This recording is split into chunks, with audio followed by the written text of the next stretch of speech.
Hello and welcome back to Air Academy News. I'm Adriana Gutierrez. And I'm Paul Harley. We've got a great show for you this week covering an update on the newly passed 2024 bond, a special Veterans Day segment, as well as the long-awaited Thanksgiving edition of Culture Kitchen in honor of the upcoming holiday season. Let's dive right into our random news stories for these past 2 weeks. TESSA is a nonprofit organization located right here in Colorado Springs. They work with victims, mainly women and children, who are suffering from domestic abuse, stalking, sexual assault, and other types of violence. They provide legal services and counseling along with other assistance to their clients. TESSA also has a children's program that works with schools to educate students about healthy relationships. Air Academy was lucky enough to host them for multiple presentations over the last couple of weeks. I hope students take away 2 or 3 things. First, that we normalize conversations about mental health and healthy relationships. Second, I hope they take away some really useful strategies that they can use in their everyday lives just to make them easier, because sometimes being a teenager is hard. On this segment, we are going to take a moment and congratulate Connor Holiday for being invited to play the Macy's Thanksgiving Day Parade. Connor will be playing his mellophone as he marches with over 3.5 million people in New York City. The Macy's Thanksgiving Day Parade is an annual celebration for Thanksgiving where people come from all over the world to celebrate the holiday and watch thousands of talented people just like Connor perform. This will be the 98th anniversary for the parade. Today, we had the opportunity to talk to Connor, and this is what he had to say. It's exciting that I get to represent Air Academy in Colorado and New York and at the Macy's Day Parade. This Wednesday, November 20th, officially starts Air Academy's DECA competition season. Our cadets will travel to the DoubleTree Hilton Hotel downtown to compete in various business events throughout the day. With over 60 different competitive events to choose from, this conference boasts a large variety of business contests. Colorado's chapter of DECA alone consists over 8,000 members, and we plan to send as many cadets as possible to compete at the state competition that follows this one in February. From there, the Global DECA Championships take place in Orlando, Florida in April. We can't wait to see how all of our future business leaders do. Finals week is coming up, cadets, and Student Services has some tips for preparing you for your finals. They recommend getting at least 8 to 10 hours of sleep every day before and during your finals. They say that eating well and avoiding junk food will help you keep focused and not exhaust yourself. Bring lots of water and drink regularly to avoid dehydration, and remember to take care of yourself. Study regularly outside of class, but don't overwork yourself. You will have 2 finals per day for 4 days on finals week, so plan accordingly. Ask your teachers and counselors for more information about your finals week. This Thanksgiving, the DECA program at Air Academy is working on a community service project partnered with Care and Share to collect canned foods for the community families in need. The food drive started at the DECA district's meeting on Monday and ran all the way through Friday, as students brought in their cans from home and participated in bettering our community. Throughout the week, if students brought in cans, they were given an exclusive DECA magnet, which helps keep students motivated to participate throughout the week. After the food drive ends, the donations will be taken to Care and Share, a nonprofit organization in Colorado Springs, and distributed to families in need during the week of Thanksgiving. I honestly love the tradition of watching the parade with my family on Thanksgiving. I personally find it a little bit boring and usually change the channel to football. Anyways, now for our national links, where we discuss the biggest events in the nation and their effect on our school. This past week, our nation recognized veterans for their service and sacrifices. 1954, the armistice holiday commemorating World War I was changed to Veterans Day to pay homage to all those who have served throughout our nation's history. Air Academy High School students attended the annual Veterans Day Assembly, where parents and staff were recognized for their service. The Sabre Team Division created an entrance to the assembly representing ceremonial presences for veterans and active duty, while the National Guard 101st Army Band created a warm environment while they performed patriotic songs throughout the assembly. JROTC cadets from the Color Guard Division assembled the flags representing Colorado, the United States, and each branch of the U.S. military. Colonel Grison, the base vice commandant and father of Air Academy senior Abby Grison, gave a heartfelt speech to all the attendees. JROTC Commander Colonel Huber feels this is a special day for students and staff at Air Academy. I think the fact that District 20 has school on Veterans Day is a great opportunity for students to come together and actually honor veterans rather than just take a day off. So I think the assembly is an opportunity for people to learn a little bit maybe about the history of Veterans Day and to honor the veterans in their lives in the community and around the world. I think at Air Academy in particular it was useful because there are so many. When Colonel Grisen, the guest speaker, asked everyone who had a military connection to stand up, almost every student in the bleachers was standing. So I think particularly at a school like Air Academy, having an assembly for Veterans Day is particularly meaningful.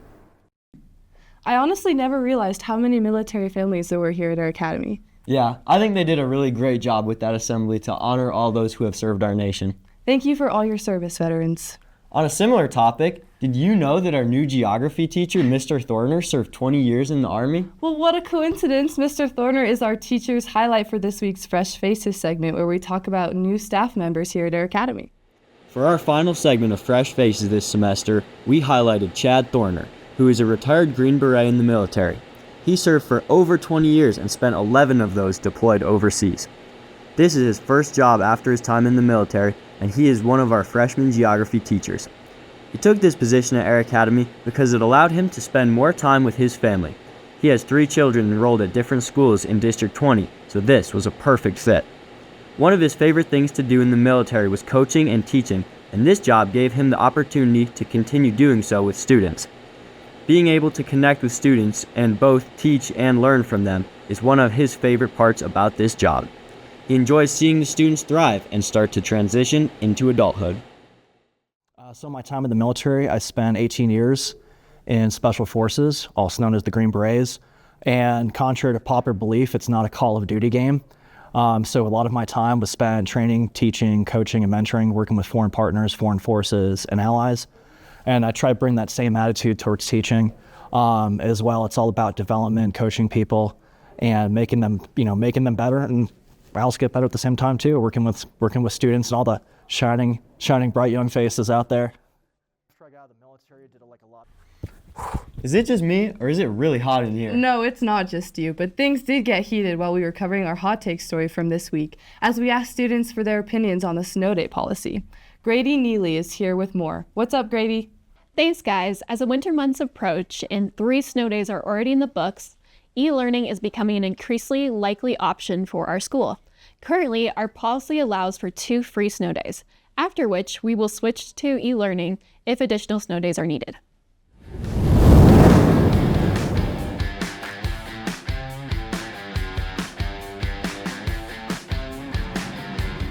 We learned that the snow day policy used to consist of more than 2 days off, and we discovered that many disagreed with the new policy.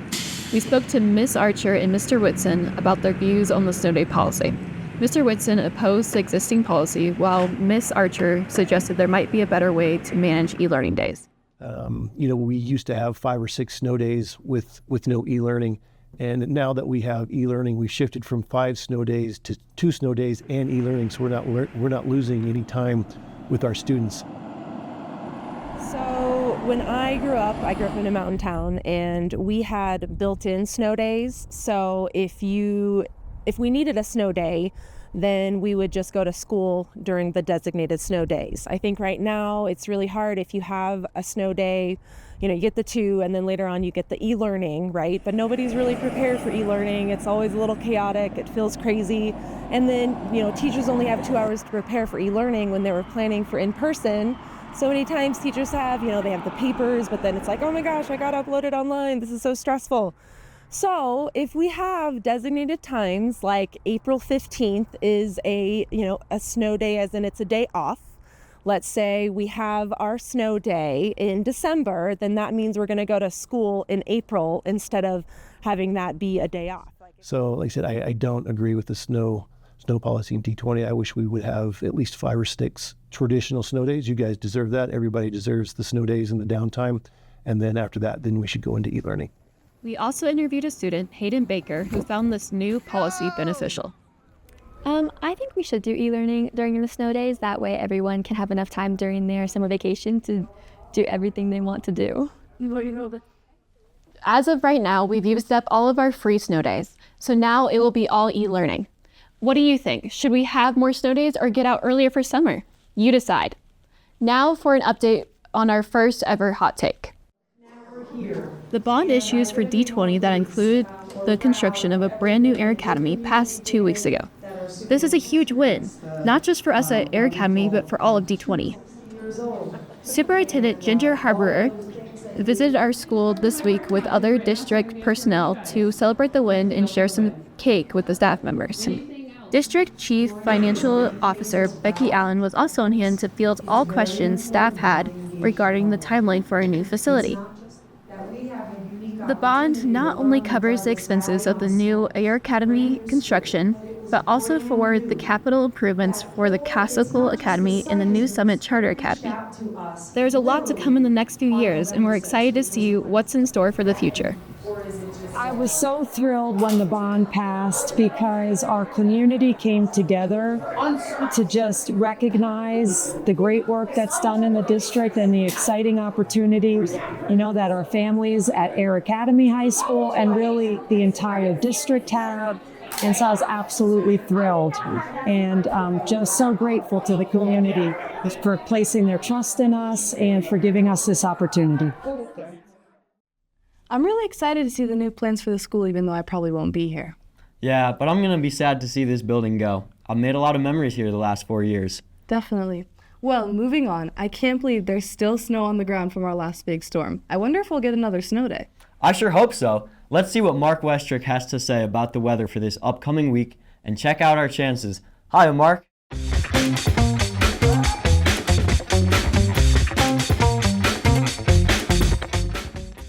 Thank you, Paul. Hello, cadets. For those of you traveling this Thanksgiving, here's your forecast for the week. We're going to have some mid-50s, some low 30s, and a chance of rain on Wednesday. But not to worry, it shouldn't ruin your Thanksgiving week. Back to you, Paul.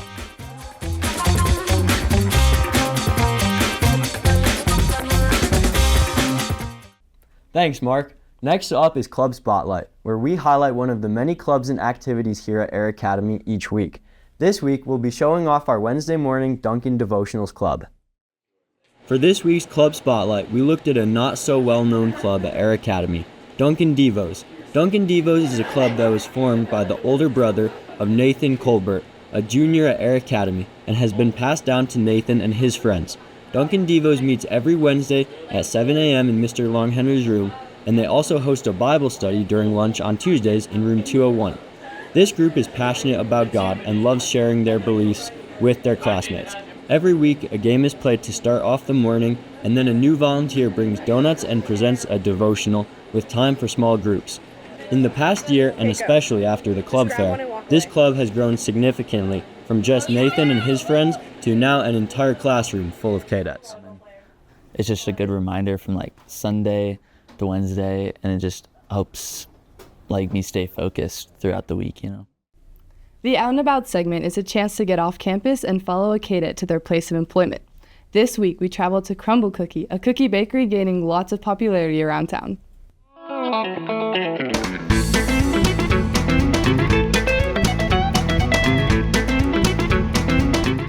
Welcome to this week's segment of Out and About.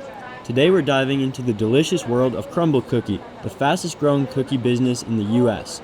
There are over 1,000 locations in all 50 states and over 10 in Colorado. Here, the oven is always warm and the aroma of freshly baked cookies fills the air. Nestled in Colorado Springs next to Torchy's Tacos, Crumble Cookie is known for its unique flavors that rotate frequently, making every visit an exciting adventure. With a new weekly menu, there's always something new to try. From classic chocolate chip to seasonal specialties that tantalize your taste buds. So grab your sweet tooth and join us as we explore the cookie wonderland that is Crumble Cookie, where every bite brings a sprinkle of joy. My favorite part is my coworkers, definitely. We're all really close. We all hang out outside of work and just talking to all the customers. I love talking to people. It's one of my favorite things to do. Now it's time for this week's Culture Kitchen. We normally look around Air Academy for students with unique cultural backgrounds and have them walk us through a customary dish. But since Turkey Day is right around the corner, we're keeping it in-house with our broadcasting journalism coordinator, Mr. Longhenry. Mr. Longhenry will take us through dad culture and cooking a Thanksgiving masterpiece.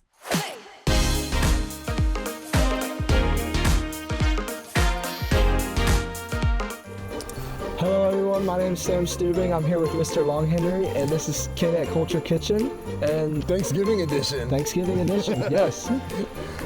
So today, I guess we're gonna do up like your traditional Thanksgiving turkey, except we're gonna smoke the turkey. It's actually like a super long process, Sam. Like it started like 2 days ago with like brining the turkey, and brining it means you put it in a bag full of like salty, sugary herbs and berries, and it really soaks into the meat and gives it like a deeper flavor. So I did that 2 days ago, and then it sat in the fridge for 24 hours. I pulled it out last night, patted it down dry. Then this morning we like rubbed it down with butter, and we covered it with some extra seasoning, and then we chucked it in the old smoker. Sounds delicious. So I noticed that this is not a typical smoker that you see. What is this and how does it work? Yeah, like a lot of your Traegers are like pellets fed smokers. This is a big green egg, and it actually, like being a history nerd and history teacher on the side, like it actually goes back to like ancient Japan. It's a huge ceramic egg. And it works a lot like your fireplace, where it's like it sucks in the fresh air down here to feed the fire, and then depending on how much exhaust you let out, you can really control the temperature. And the thick ceramic, it absorbs heat, and it just like it cooks everything evenly. You can put different kinds of woods in there. I put some pecan wood in there when I started the egg this morning. And really, it's depending on the size of your egg, or the size of your turkey, it depends on how long it's going to cook. This was a 17-pound bird, and it took about 3.5 hours. What temperature do you cook it at again? I cooked it at 325 for 3.5 hours. Okay. But it's looking pretty good. Should we bust it out? I think we should. All right, let's break it out. Let me grab some. Woo! Yeah, that's what it's all about. That looks amazing. Let me get some gloves on here. Safety first. It's gonna be a little warm.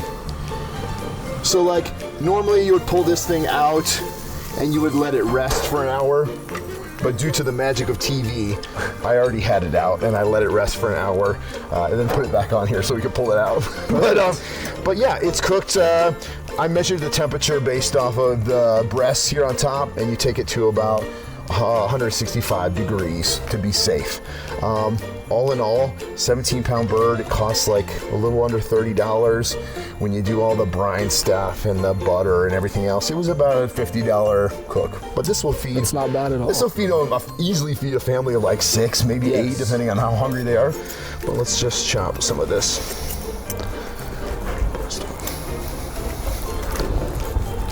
Oh, I'm clipping the bone here. There we go. There we go. All right. Oh, you can see the butter. So the butter was like underneath the skin. So the butter soaked into the turkey there. Here, you grab that piece. Perfect. I'm gonna cut myself off a piece. How does it taste? Really good. Is it good? Is it still moist? Still moist. Good smoky flavor. It's delicious. That's good. What's your favorite side to have a turkey? Ooh. I'm gonna go with the bread rolls. I mean, the turkey's kind of the favorite part, but bread rolls for a little carbs with the protein. Awesome. Now, for the official taste tester of the Longhenry family, are we good? Yes. All right. You want some turkey? You want some turkey, buddy? Oh. My name's Sam Stubing. This is Mr. Longhenry, and we're wrapping up our Culture Kitchen today. He showed us how to cook a turkey the right way, and it was definitely delicious. Happy Thanksgiving. Happy Thanksgiving. That turkey was so good. I can't wait to have it with some mashed potatoes. With gravy? Yes. My favorite dish is stuffing. I wait all year for some good stuffing at Thanksgiving. With gravy? Of course. Well, that's a wrap for this week's show. Next semester, we'll be expanding the show to include an extended segment brought to you by KDET Sports TV. The new version of the show will be a one-stop shop for all your news and athletic needs. So stay tuned, KDETs. That's right, we'll also be doing live sports events throughout the winter and spring. And on that note, congrats to the state championship Cadet boys soccer team. My brother was on the team and it was so fun going to all the games and seeing them take home the trophy. We'll see you after break, and as always, Skodats!